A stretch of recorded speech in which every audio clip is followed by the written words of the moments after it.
Hello, listeners. Good morning, good afternoon, and good evening to wherever and whenever you're listening from. This is the Petty Cash Podcast, and as you all know, this podcast represents the last of the Petty Cash. I am your host for the week, Danny, and joined by me always are my co-hosts and friends, Joe, Charles, and Vinny. Gentlemen. Hello. How we doing? What's up? Hey! Hey, Homer! Hey, hey, hey! Oh, jeez. Gentlemen, how we doing today? Oh, we're wired on French silk chocolate pie. Let's go. We got a little dose of that diabetes. You're not wrong.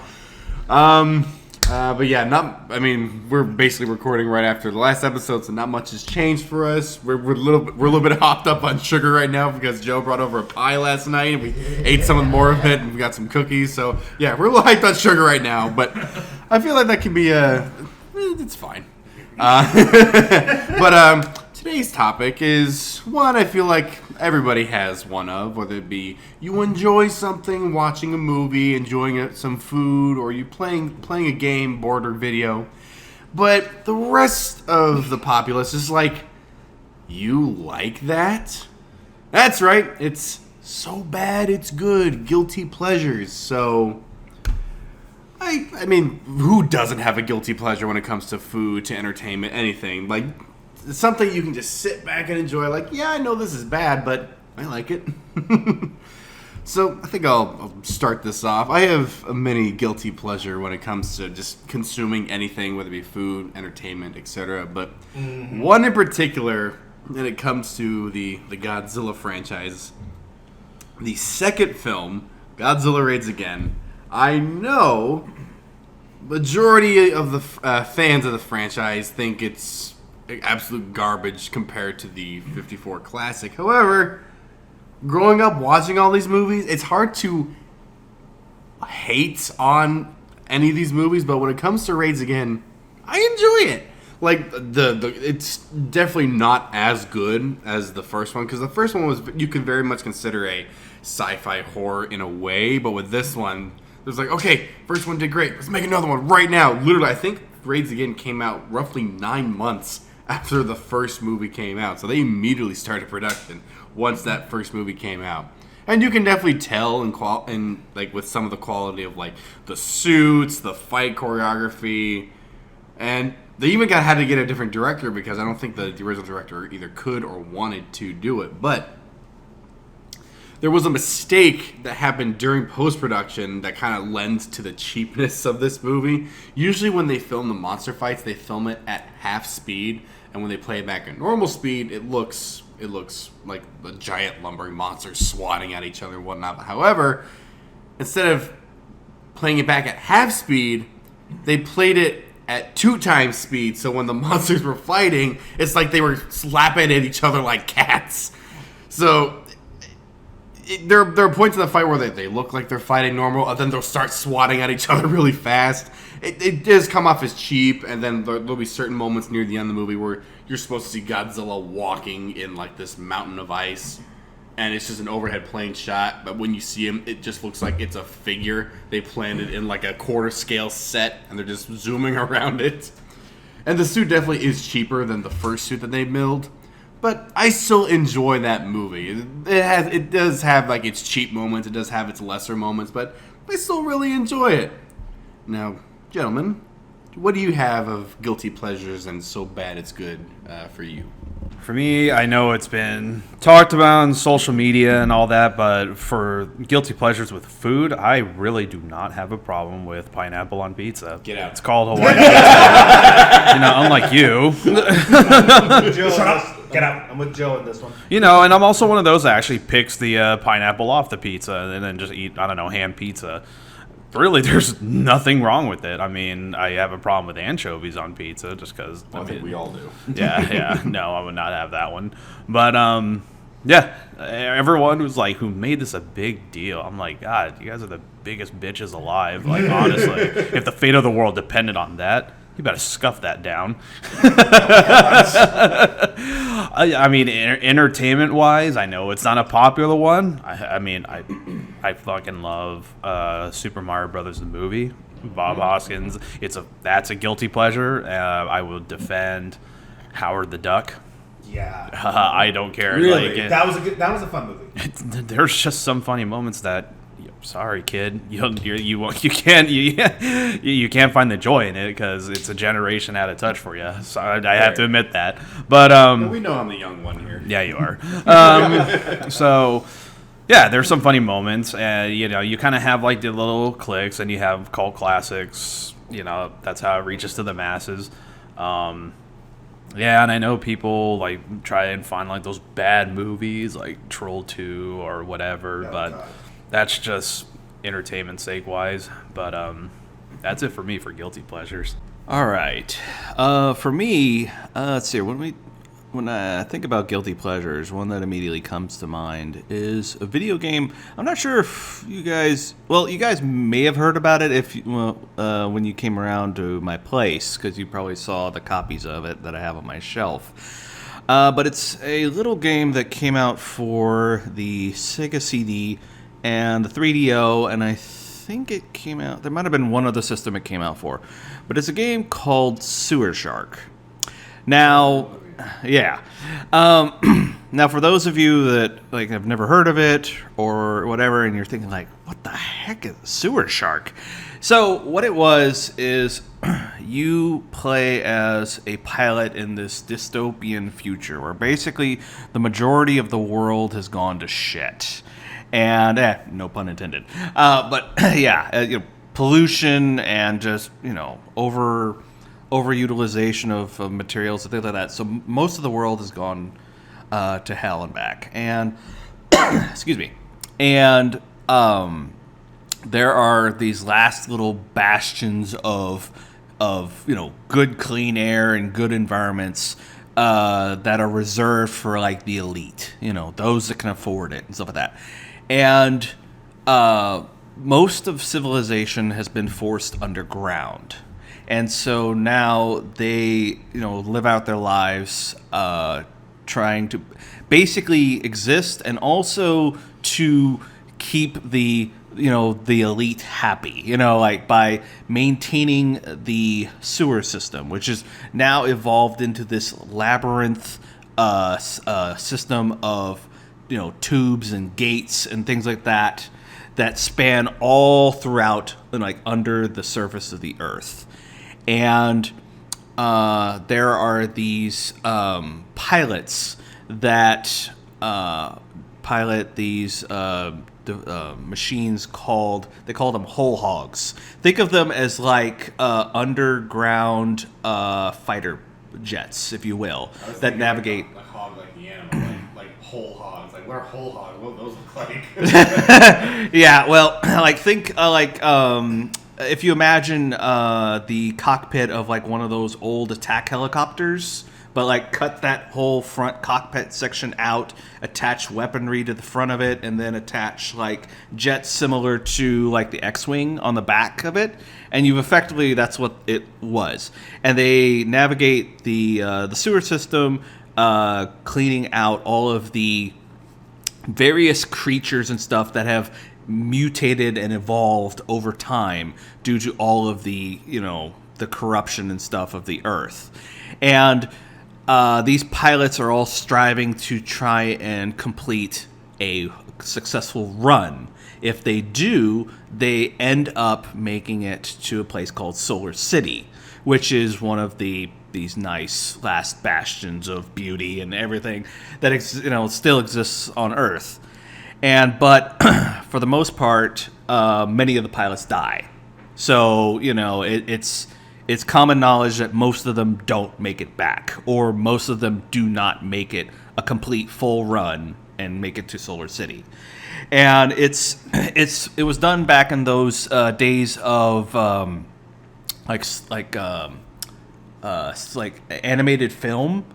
And so what they did was they actually filmed like all of the different pipes and stuff that you navigate through, and then the game interlaces those together into gameplay. And so based upon how you maneuver and stuff, the game will keep playing, or if you don't take out enough of the enemies, or if the enemies start damaging your ship, then you die and you have to restart.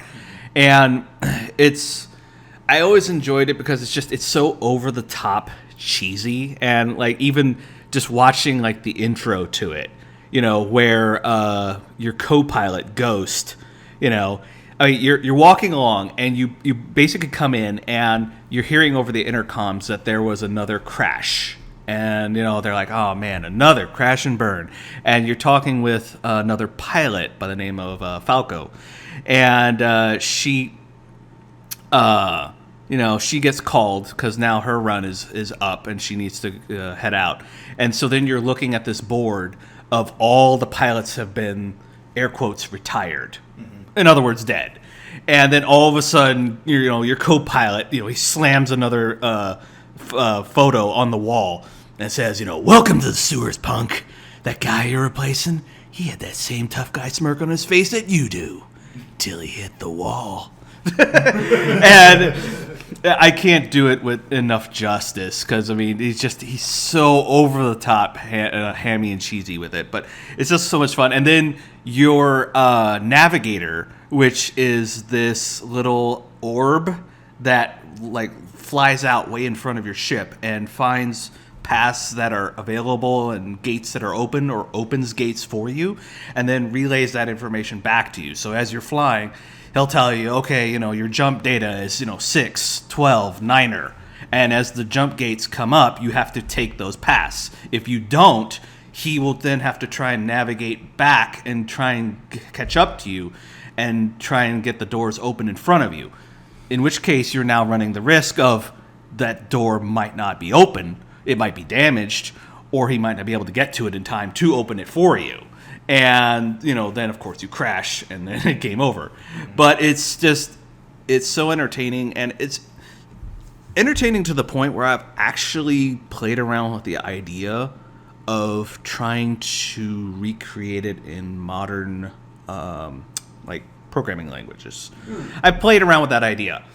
And, I don't know. I might get around to it one of these days, but because the concept of it's simple enough. It's just that doing it. You know what I'm saying? That's the thing.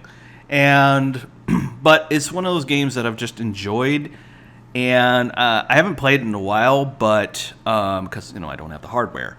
But I'll still watch videos of it, reviews of it, and it's just I find it entertaining. Even though it's cheesy as heck, you can barely find any information on it anymore.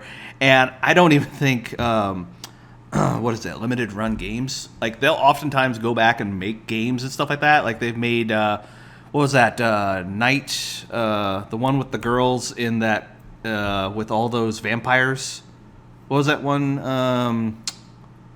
Was it Night Watch, or, I'll have to look it up. But anyway, they remade that, but there's never been any talk of them remaking Sewer Shark. But there's like this very small following of people who still enjoy that game just because of how cheesy it was. Okay. So that's mine. So I hate to interrupt all the talk of liking stuff that most people don't like, but we actually have some breaking news in the world of entertainment. So I was just showing Joe this. It looks like some marketing images for Black Panther: Wakanda Forever has been posted online, and we get our first look at both Shuri and Okoye, two characters from the first Black Panther movies, as well as our first look at Namor, the King of Atlantis. Ooh.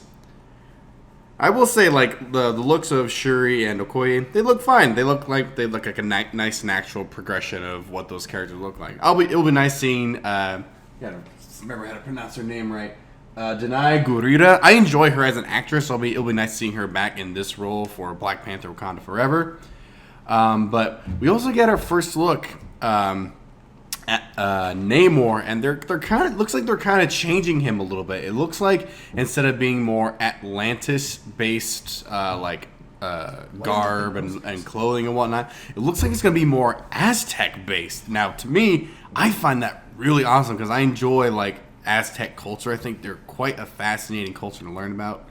So seeing the MCU iteration of Namor take more of a Aztec-based look as opposed to an Atlantean-based, probably so they don't get it confused with Aquaman, I think that could be really cool, really inspirational with all like the different like jewelry and like clothing that are worn based off like Aztec myths, like Quetzalcoatl, etc. That could be really cool to see like brought to life in this aspect.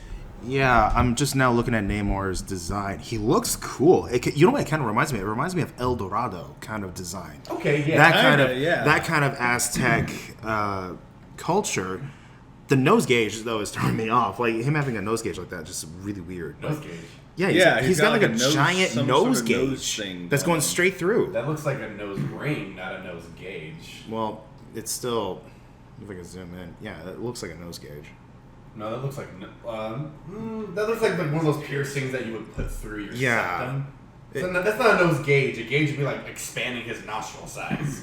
I don't know, but it does look cool. I mean, even the villain looks pretty interesting, named Atuma. Oh, I think Namor is going to be I don't say like the bad guy, but the antagonist of the movie, just based on what we've been hearing about it. Yeah, I mean, Namor is kind of a dick in the Marvel comics, so it could be one way or another. But yeah, it looks very cool. I'm curious to see what they're going to do with it. Yeah, it's, I mean, definitely, I don't know, just like looking at the designs here, it's... I don't know if you heard that. The mic squeak didn't sound like a silent fart. Oh.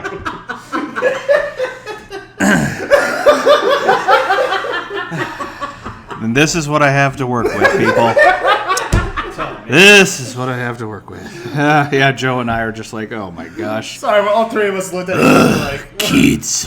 Anyway, but yeah, just looking at the designs, though, yeah, I think it'd be pretty interesting. I was comparing it like Namor against some of his older designs, and I think that could work. You know, I think what it boils down to is can they tell a good story? You know what I'm saying? I'm hoping so. Are they going to tell a good story? Are the characters going to be represented fairly in what we would expect, instead of it just being like, oh, you know, maybe, you know, one of them's going to act stupid or whatever. I don't know. Can they tell a good story? That's kind of my take on it. Like, okay, we've seen these designs. Cool. Can you tell a good story? There we go. That's it. All right. Let's see. This is for the Black Panther sequel, right? Wakanda Forever, yes. Wakanda Forever. Still Black Panther 2 minus Black Panther.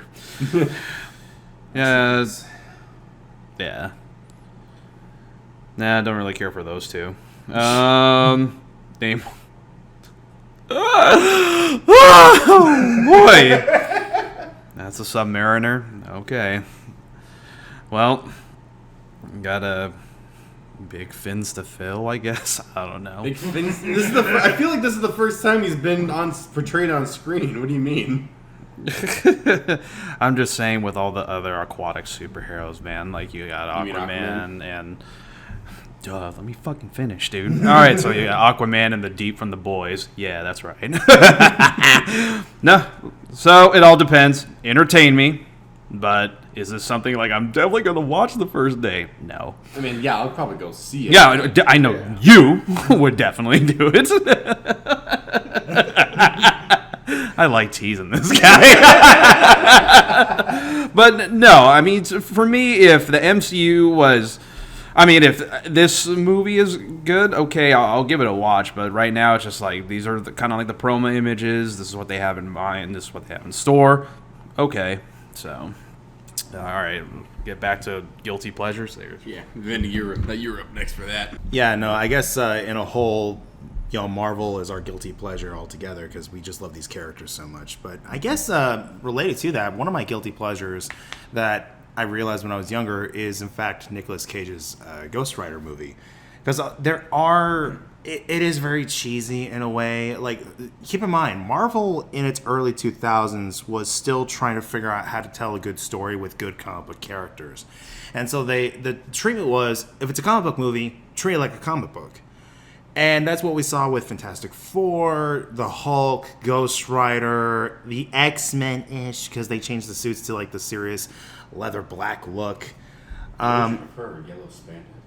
Yeah, exactly. And Ghost Rider is no exception. Like, I love that movie to death. I love the actors they chose for the roles. They all looked just like their characters. They acted like the characters. There are some cheesy, jump scares, effects, shots. Again, it is treated very much like a comic book movie. So, yeah, I just really do enjoy that movie a lot. I love Ghost Rider as a character as a whole because Ghost Rider is one of the most badass fucking Marvel Knights that I want to see get a rated R movie for once. And yeah, no, that's one of my guilty pleasures. I guess another one would be watching YouTubers rage at video games. That's that's one of my guilty pleasures right there. I was just watching a YouTuber lose their shit over a game. I mean, yeah, we all felt it. We've all been there. But I guess that's why it's so funny, is we watch people's reactions, and it's just too much fun. I love watching that shit. I think another guilty pleasure for me. This would be another movie. I recently rediscovered it / went back to it after a while. I remember as a kid, I remember watching and loving the Popeye movie with Robin Williams and Shelley Duvall. Yeah, that's a good one. That's a phenomenal one. Now, rewatching it again, I still enjoy, I still have some nostalgia for it. I'll always enjoy Robin Williams on screen, but watching that movie again, I'm like, oh, this isn't as good as I remember. There's one specific background character I love pointing out to people. You'll see this character from the beginning of the film until near the end. He's like this weird, shaggy hobo, just hanging out on the hills and the mountains of the town they're in. There's one particular sequence, and they're in a diner. The windows are open, and you see this guy peeking in, trying to see what's going on. Doesn't say a line of dialogue throughout the whole movie, but you just see him looking in on the scene instead of actually participating in the scene. It's so bizarre, but I can't help but laugh every time I see this stupid character. And you can tell this. I think this movie went through production hell, and it kind of shows in the final product. But with Robin Williams, it's always a fun time watching him just do whatever on screen. I recognize this is a bad movie, but I don't mind watching it every once in a while. Just oh, I chose to watch this today. I feel for maybe video games, there's not many video games that I play that are considered bad enough to only a small percentage of people like this. Why do you like it, or something like that? I play a majority of the games that come out nowadays that are considered relatively popular. I guess one guilty pleasure, I could say, even to my dying days as an adult, because I loved watching the show when I was a kid. This is going to show my childish era. So, Thomas the Tank Engine, honestly. Because I do have a model train. I love setting up the village for the holiday season. And one thing I love about watching those old Thomas the Tank Engine shows, one, George Carlin as the narrator. Freaking, he's telling a story about shiny trains. And second of all, I just love watching the scenery, the way they built those model trains, the way they run them. It's just really, really well done for a TV production. And that traveled for a good 20 years until they changed it to CG. And as soon as they made it to CGI, I was just done. Nope, not even interested. I love the art. I love the craftsmanship that they put into those shows. And yeah, that would just definitely be considered one of my guilty pleasures. I'm just going to say I'm a little surprised that you have no idea who George Carlin is. Yeah, the name's not jumping out at me. Right He was in the movie we recently saw with Silent Bob. Dogma. Dogma, yeah, Dogma. he was the priest. Oh, Yeah. he was? Oh, Yes, yeah. Rufus. Bill and Yeah, Ted. Rufus, yeah. And he's a comedian, and he's well known for basically telling it how it is. He doesn't sugarcoat anything. And No filter. yeah, no filter, and I wish he was still around to this day because, there's so much he could talk about with, the way the world is. But I'll just leave it at that. But anyway, let's see. Speaking of, more guilty pleasures and stuff, so I guess just thinking back, some of the, those older cheesy cartoons, like the Super Mario Brothers Super Show. Oh my gosh. It is cheesy as heck. Yeah. It's just, those are so cheesy, but you know what? They were just a cherished part of my childhood. And, yeah, I'll still listen to that theme, and that theme song. And it's just, it brings me back to, a I don't know if I want to say happier time, but it's like Simpler a simpler time. There you go, a simpler, innocent time of my life. Yeah, and yeah, it's that's one that I'll sometimes like watch those old episodes, and it's just the live action portion. It's just those two guys. They were just so funny. It's so cheesy and everything, but it's so enjoyable. And then, like Joe said, Super Mario Brothers movie, of course. I love that, even though it's cheesy as heck. And I mean, I even got a little replica Bob-omb. Find the Blu-ray yet? I haven't ordered. I ordered it, and it's coming from Australia, so it's going to take a minute. The shipping price on that. Yikes. It actually wasn't that bad. Yeah. Yeah, but I mean, it would have been cheaper to have found it here, granted, but it was only like a few bucks more for the to get it for shipping. So I was surprised at that. But yeah, I mean, and it was Night Trap. I looked it up. Night Trap was the one that I was thinking of. That was. I never played that one, but that was another one of those live, like movie, games that they had back in the day of the Sega CD and 3DO era, which I don't know. Did you guys ever hear about the 3DO? Are you familiar with that? I wasn't alive. You weren't alive. Oh well, and you've never looked up your gaming history. Shame on you. No, like I know what it is now, but like growing up, I had no idea. Well, I'm not a fossil. oh well, I see how it is. That deserves a bedding. Hey, calling me old. That's a bedding. Anyway, but oh man, just even that takes me back, because I remember there was this place in Texas called it was what Fry's Electronics became, but it was Incredible Universe, and oh man, like it was almost like going into a freaking like theme park, the way like all the neon and all the crazy stuff they had set up. And they had the 3DO there, and that thing was stupid expensive. And so that's the reason why I never bought it. But, oh man, yeah.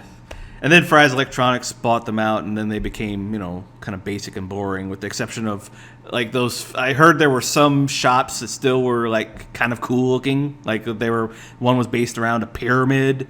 A building was based around a pyramid. The Aztec pyramids. Yeah, I think there was one based around like aviation. There was the one by the AZ Mills Mall was based off a golf course, which I thought was fucking stupid. Yeah, that one was probably the most boring one that we could have had, the golf course one.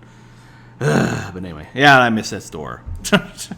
So I guess another guilty pleasure of mine would be just to rewatch the Michael Bay Transformers movies. The first one was good. But then after that, if you watch the second, the third, the fourth, and even the fifth, I stopped after the third. Yeah, no, the design of the Transformers being able to transform from vehicle to robot was incredibly impressive. Action sequences were so much fun, but if you really go back and break down that movie, holy shit, the freaking shots are just random as hell. Speaking of those movies, I was actually watching a couple clips at work. I don't know. Something about like the Bayformers came to me, and I was just like, I'll never forget.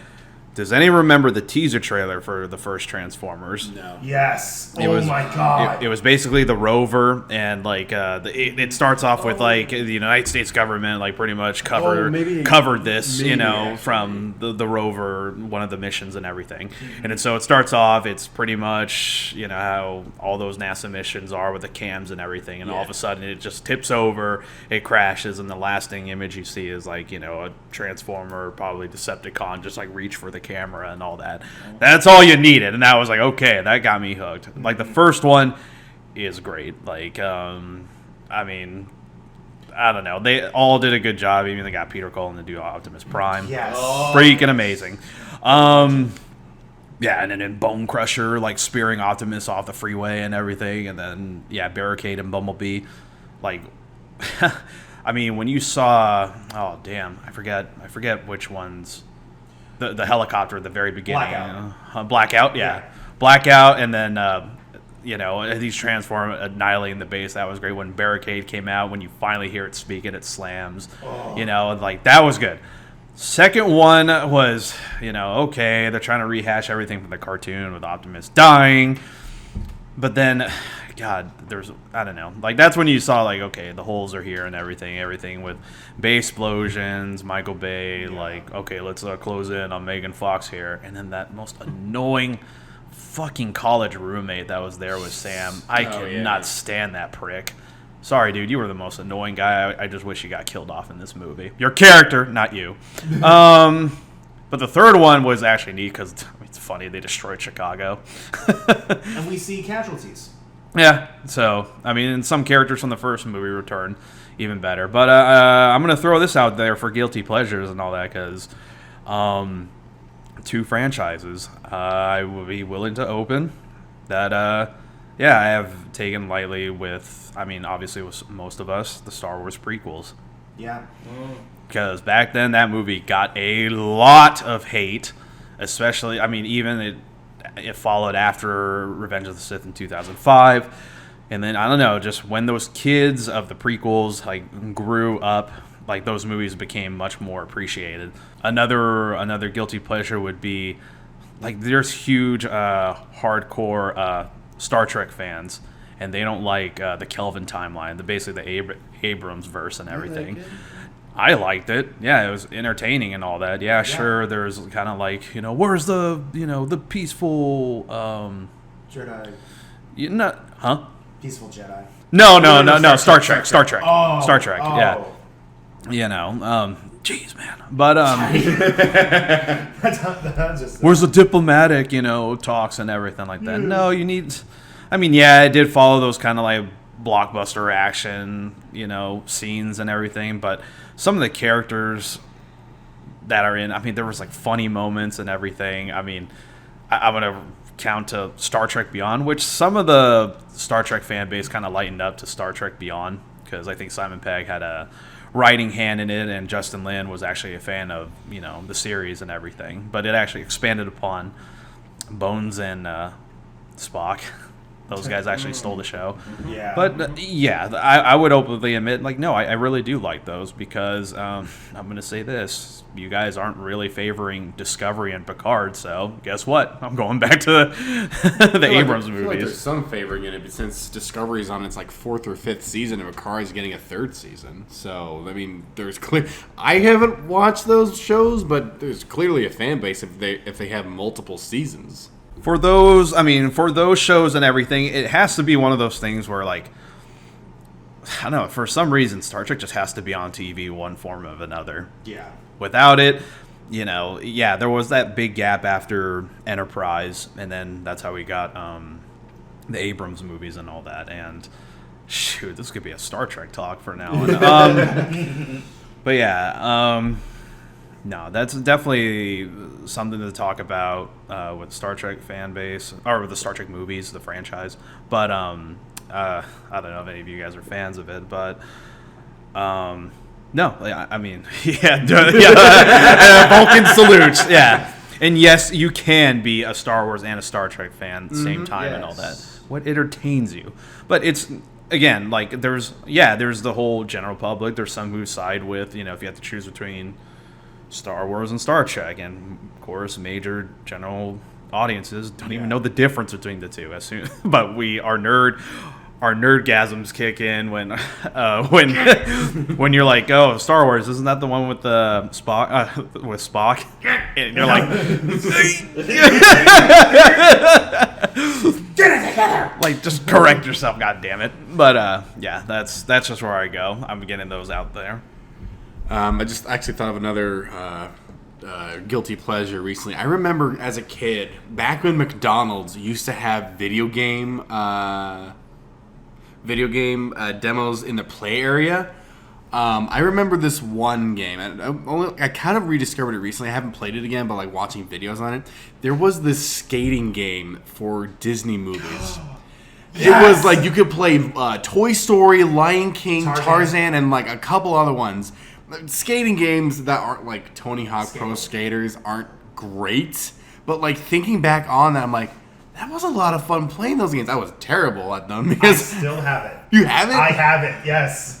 Oh my! Because I remember like you would play as Buzz, and you could go in Andy's like bathroom, and then you could play as like Simba and Pumbaa, and you're like skating around the jungle. And it wasn't even a skateboard. It was like the bark from a log as their skateboard. Like they were so creative with the skateboards for the different characters, and I just love that they kind of did it as this weird way where it's like you could play as a human person, but then as soon as you see like the movie poster, you go into that world and you could play as any of those characters. And God, I still remember each level. I beat every single one of them, unlocked all the specials, and beat the entire game. And now it's just free roam. And it's still one of my favorite games to this day. I really wish they would actually bring that back for today's genre. Yeah, I feel like if you could play those games now, unless you had like a working PlayStation, GameCube, or original Xbox, you would need some sort of like emulator for like a computer. Got a GameCube. Yeah. Oh, geez, we could just... I mean, we technically have already talked about, like, gaming and, like, our experiences with that, but just, like, fondly remembering, like, the GameCube, Xbox, PlayStation 2 era. I mean, I mainly had the GameCube and Xbox, but, just, like, game demos in stores. I miss that. Like, one memory I have is, like, going to Walmart and playing Peter Jackson's King Kong demo where you like they had like I think they store demos had like locked levels you could only play. Yes. And the one for Peter Jackson's King Kong is you were playing as Kong fighting the two V-Rexes. Oh my gosh, that was so much fun. I don't miss the neck cramps though. One of my favorite game demos was the 2008 Iron Man gameplay. Like I was beating the shit out of that level just as a demo, and I just would be on it for hours on end. Okay, so on the topic of Star Trek, that reminded me of one that I enjoy is Star Trek Voyager. I know that a lot of Star Trek fans do not like Voyager, and everyone's welcome to like and not like certain parts of a franchise. Just like how there are people that say, Star Wars, they only like, the OG trilogy. Some may say that they prefer, the prequels. Some may say they prefer the sequels, or whatever. But, like, for me, I grew up on Star Trek The Next Generation. That was the one that I grew up watching. And then when Voyager came out, I don't know, something about it just always caught my interest, because it was like they had, Captain Catherine Janeway, and she was basically, a tough, captain, but she could also have a soft side about her, and I liked how she portrayed, her character, and just the different things that they got into, and plus I liked the design of the ship. I know that that's been a bit of a sticking point for some people, but I personally thought it was a very cool ship. There are cooler designs, I will admit, but I personally thought that was a very cool design. And also apparently, I guess it was one of the smaller ships according to the fleet size. So that was kind of interesting. And then, of course, when later seasons came around, 7 of 9, of course, that was one of my favorite things. Yeah. And being a young teenager, that was definitely, and still to this day, heartthrob. Oh yeah, she's still a good-looking woman. Anyway, I'd give her a peddling. Oh boy! His guilty pleasure right here, ladies and gentlemen. Anyway, oh my gosh. All right. Anyway, but yeah, just something like that, and that's a series I enjoy. I know that like I said, Voyager isn't something that a lot of Star Trek fans like, but I enjoy it, and I also enjoy the newer films as well. Love the J.J. Abrams movies. Yes, yeah. I personally liked how stylized and more clean it was. And I know one of my coworkers, we've had this discussion back and forth where he's like, he prefers the old school look of it. He's like, oh, J.J. Abrams and all that, it's too clean, it's too sparkly. And I'm like, when I think future, I think that. You know, so Apple Store. exactly. So yeah, there you go. I will say one of my favorite guilty pleasures that I know is huge controversy, or not controversy. I'm using the wrong word. Huge topic. Batman versus Superman: Dawn of Justice. I like it. Time for me to interject. Here we go. Bring it on. Ding, ding, ding. No. I like the extended edition of Yes. that. Okay, The yes. theatrical, you got to make yourself clear on that one. Okay, yeah. That Sorry. was a clusterfuck of a movie. I enjoyed the theatrical version. Now, I'm granted, sorry. I do recognize that the extended version is better, but I enjoyed the theatrical version. I see its flaws, but I like it. Like, I mean, me personally, I just like that movie. Ben Affleck is my favorite Batman, and Henry Cavill, of course, is phenomenal As Superman. Jesse Eisenberg, Lex Luthor, that's but Okay, if you actually like that, that's a guilty pleasure. Dude, hell no. No one liked him as Lex Luthor. He brought a different take. to the Even guilty character. pleasure would be like, hell no. He did bring a different take on the character. I will give him that. It was different, but it's hard to top like Kevin Spacey's Lex Luthor, Yeah. even though he was coming off of what was the original Lex Luthor's name from the Reeve movies? Oh, Gene Hackman. Gene Hackman. Yeah, he was very much continuing Gene Hackman's version of the character, but I liked his continuation / take on the character.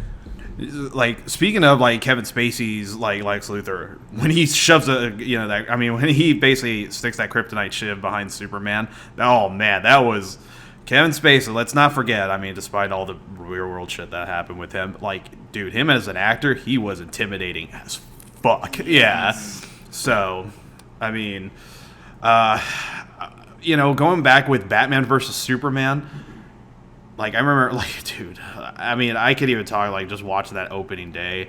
But the thing was, like, the hype around it, like, starting from San Diego Comic-Con, that was great. Just something was definitely lacking. Mm-hmm. And I will say this, as, Batman and Superman are the most well-known superheroes. A 2-year-old would know the difference. Yes. Mm-hmm. Like, Day and night. Day and night, exactly. Literally They day and literally are, perfect example. No kid's gonna like poop out of the mom and be like, oh yeah, I know who Gambit is. No. Sorry. Or I know Aquaman. No, it would always come down to like the best superheroes of all time, and then third runner up, Spider-Man, of course. But and I don't know whoever many. But I would say this is my gripe with Batman versus Superman theatrical. When it first came out, if I was a parent or a fan, that's definitely not the superhero movie I want to show my kids. Yeah. Like, I would... Well, it's not like these movies are made for kids. They're made for the fans of the genre. But they still keep trying to. It's supposed to be, these superheroes. Like, dude, like, you watched... back then, you watched Christopher Reeve, Superman, you watch Michael Keaton. The kid imagination in the back of your mind is... Man, I wanted those two to meet up and all that. Yeah. Like, Superman is supposed to be the light. He's the light at the end of the tunnel. He's supposed to represent hope. When you're trying to, like, make it as dark, and I hate these words so much being used now. Dark and gritty. Dark and gritty, and that's not what Superman's supposed to be. I use the term surreal. And, Zack Snyder, this is where I'm going to fault you. You just read Dark Knight Returns and just went like, okay, that's it. No. Dark Knight Returns is a great story. It's a great story, comic. but you got to take influences from every comic, every storyline to make this work and all. But as a guilty pleasure, okay, let's just come back to it. I can understand, like, some people do like both versions. I'll stick with the extended. Another, like, Superman fans out there, some of them don't even like Man of Steel. I like. I love Man of Steel. Oh, I don't love it. I do like it. I love it. Oh, yeah. No, I liked it, especially at the very end. Yeah, I know people are like, Superman's supposed to save people on the street and everything. He's like, no, he has to take out this, he does. He's got to take out General Zod and all that before he kills more people. Yeah. And, I mean, that's how a Goku versus Vegeta fight should be. Exactly. When they're flying around, just destroying more of Metropolis. Never seen Dragon Ball. Sorry. Oh, man, there goes the views. What have you done? Yeah, and of course, there's other. I mean, we could get on topic with like superhero movies. Heck, there's even Schumacher's Batman movies. okay. Let's get with that one. Let's get with that one. I like Batman Forever mainly Yes. for Jim Carrey. I will forever say Val Kilmer is the worst Batman. Really, George Clooney? He was a better Batman in a terrible Batman movie. George Clooney made a good Bruce Wayne, but terrible Batman. Okay, let's just say those movies. I'm gonna be honest; they both suck. But Batman Forever has the edge. Yes. But I will say, and this is not a guilty pleasure, I would say an itch.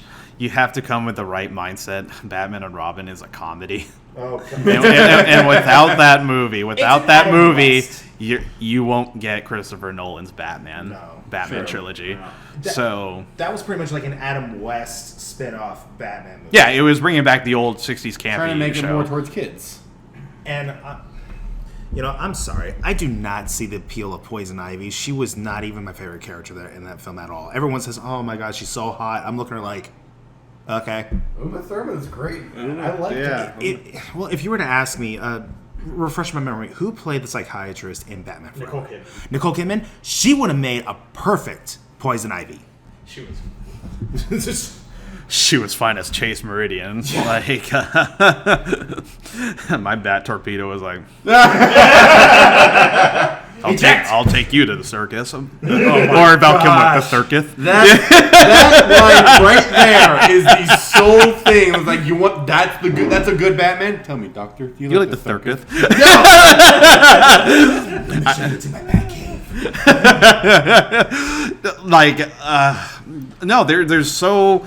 I mean, we could get on topic of like guilty pleasures of superhero movies and all that. I mean, there's tons of, First that- Fantastic Four movie. Hey! I'm not saying it's bad. I'm just saying it's not like generally loved as opposed to like say the Okay, first that's- Iron yeah. Man or like the Yeah, first that's true. Spider-Man Homecoming. And I defend that movie to my dying day, honestly. And, what was it? There's a couple. If we want to talk about Blade and all that. I like the first Blade. I like that one. The first Blade is always the peak. That was the start of Marvel movies climbing. Mm-hmm. But I will say, this next Blade, you're not going to have the violence as it did way back then. No. You're going to be tamed. You are definitely going Unless to be they tamed. decide to make it rated R, they're making. I know, if they they're go the making- Deadpool route, They're yeah. making Deadpool 3 rated R. So there was talk about this for a long time that they were supposed to come out with a Marvel Knights studio where this goes into the rated R restriction for the fans who really want the hardcore Marvel movies, and that's what they're supposed to do with Deadpool, Blade, Ghost Rider, even possibly Wolverine if they revamp him in the future. We know we're getting the X-Men at some point in the future. Right, and again, this was just talk. I don't know if this is going to be real, but it seems like if Ryan Reynolds is getting his way, maybe this is the lead way into our rated R Marvel movies. Possibly. But yeah, no, definitely, as I've said before earlier, Batman vs. Superman extended cut, definitely one of my favorite films, guilty pleasure, if you want to call it that. Schumacher films, definitely guilty pleasure because there is so much bad it's good, and so much good it's bad. If you guys got anything else to say. It's hard to think like what you consider to be a guilty pleasure as opposed to what actually is a guilty pleasure. Maybe the 1999 Godzilla. No, it's not. It's not good. That's a lot of fish. It does not deserve the title Godzilla. There's actually a couple, looking out because I'm just like, okay, we got to stay off like the movies and TV shows and all that. So let's go with top 10 guilty pleasures. Ordering takeout or delivery. How's that guilty? I- Well, I that's guess it. that could be a guilty pleasure. Ordering takeout for delivery. Yeah. Or here's this one: falling asleep with the TV on. Sorry, that happens to me even with like the phone and everything, watching Yeah, usually YouTube. The phone, Dude. maybe not TV, but the phone. Yeah. For me. Laptop for me. Having too much ice cream Honestly, that hasn't been a big problem for me lately because I don't buy or get ice I mean, if you buy like a Dreyer's like bucket of ice cream and eat that, I'm like, okay, you definitely have a problem. No. Procrastinating, yeah, that's Yeah. buying yourself a treat like a candy bar, of course, a snack, yeah, whatever, man. How about buying yourself a toy? Yeah, Buying collectibles. singing in the car. Everyone does that. Yeah, Really? yeah. America's top 10 guilty pleasures. Thanks, Associated Press. Staying in your pajamas all day. Okay, so That's a choice, not a guilty pleasure. if I was going like only time pajamas in the house, or if I'm going through a drive-through at a McDonald's and then out. Not even like, that. I don't wear my pajamas outside. They stay in the confines of my I'll walk place. into a Walmart wearing my sweatpants and just a regular shirt. I'm like, I don't give a fuck. Peace. Shorts, shirt. I know. That's Like it. I will not like go inside a store with pajamas on because I do not want to be one of those people on peopleofwalmart.com. Exactly. So yeah, I know. That's a thing? That is a thing. Yes. Good dude. Go look it up. People of Walmart.com. I gotta see this. Okay. Okay, So the last one is eating fast food, and yes, you are going to come across all those little, all those like picky eaters out there and everything. Like you eat McDonald's, and all that, or you eat Burger King, or Arby's. I love Arby's. That's a good Even though you got sick. yeah. I got sick because I ate from an Arby's at a truck stop. No, and I tell people, okay, you drive out in the middle of the desert getting out of Arizona and there's nothing except like there's a Subway right there. I'm taking it no matter what. Yeah. So It's meat. yeah. All right. Is there anything else besides guilty pleasures? Danny? Sorry, I'm getting lost in the people of Walmart.com. What in the hell? His head come to a cart. Wait. Scroll up. Are we in Arizona State? Yeah, you could look up. You can look at my state? Wait. Yeah. Oh, I gotta see Arizona. my- Oh yeah. So we just flipped out because there's a kid handcuffed to a shopping cart. That is brilliant. Oh, here we go. Arizona, okay. I gotta see Arizona. this. Here we go. Oh, I will see her. Oh, and that's dirty. Wait, what's he wearing? It looks like It's a kid's onesie outfit. It's a baby no, onesie. it looks like underwear, but it's combined with a onesie or something There's like a crap that. stain right there. It's a baby's little onesie with a shit stain. That's the Pizza Planet truck right there in an alternate universe.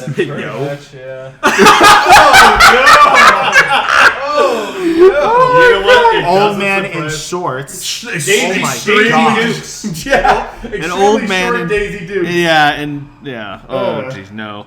Yeah. Anyway, all right, guys. We can definitely revisit this in the future, but oh my gosh. The license plate that says I love men. Oh my gosh, that is I can't wait to look at more of this later. Oh, my guilty pleasure is my license plate. It says Buzz Lightyear on it. Okay. All right, I guess to wrap this up, are there any more last-minute guilty pleasures from y'all? All right, well, this has been another exciting episode of the Petty Cash Podcast. Next weekend, as of recording, the four of us will be at Mad Monster, Arizona, helping out with the scavenger hunt. So if y'all happen to be there, come say hi. Yeah, play the game. Yes, play the game. There's some really cool prizes we're being given out. We got some fantastic prizes for you all. Yes. But for now, this is Danny. This is Joe. This is Charles. Vinny. And all of us here at the Petty Cash Podcast say, slow down. Chew your food.